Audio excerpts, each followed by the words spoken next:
In this video, we're going to talk about non-physician provider billing. Specifically, this is going to be in the FMG clinics, and that's going to be the orange grid in the PDF. And if you don't know what I'm talking about, make sure you check out that PDF before watching the rest of this video.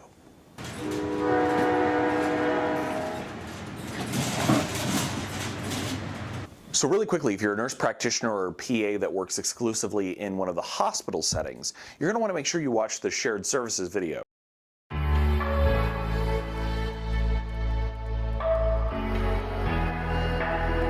So the bulk of this video is going to focus on the information shown on the screen behind me here. Now, Grid was developed to help nurse practitioners or PAs really identify when they should be the billing provider in specific clinical encounters, or whether the attending physician should be the billing provider during those visits. And so we're going to jump into that grid now and take a look at what sets different clinical visits apart from a billing perspective, as well as for the documentation that's required to support those billing objectives. So let's jump in. All right, taking a look at the grid, you can see that this is our FMG UHC clinic grid, and that we have it set up with if columns and then columns.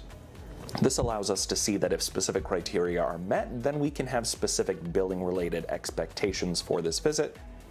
It will also help inform our choices when we're adding the billing provider into that specific encounter. So the first row, very simple. If it's a patient with a new diagnosis, meaning they have no prior visit with an attending physician anywhere within our organization, within our specific department for that specific diagnosis.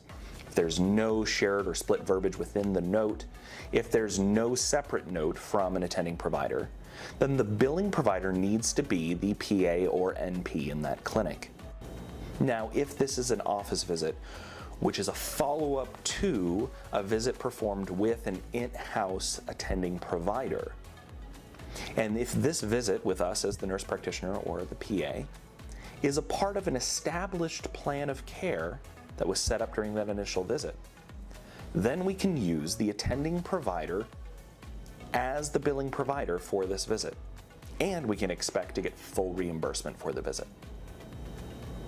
The key phrase here is Incident 2. Now, if you're wondering Incident 2 what? It's Incident 2, a physician's professional services within an FMG clinic. So this is going to apply to established patients that have an established diagnosis who are seeing you as an NP or PA for a follow-up visit that is within that physician's established plan of care.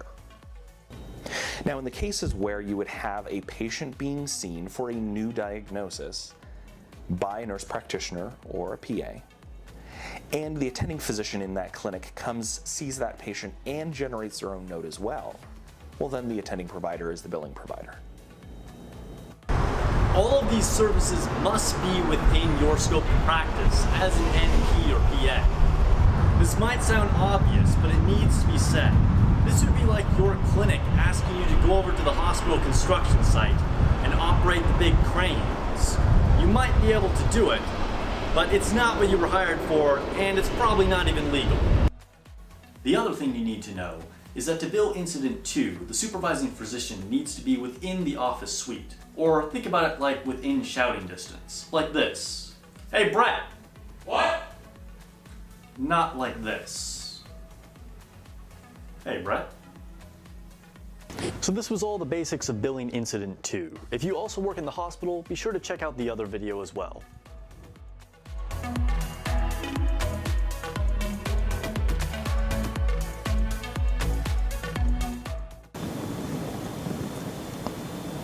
We're not still recording, right?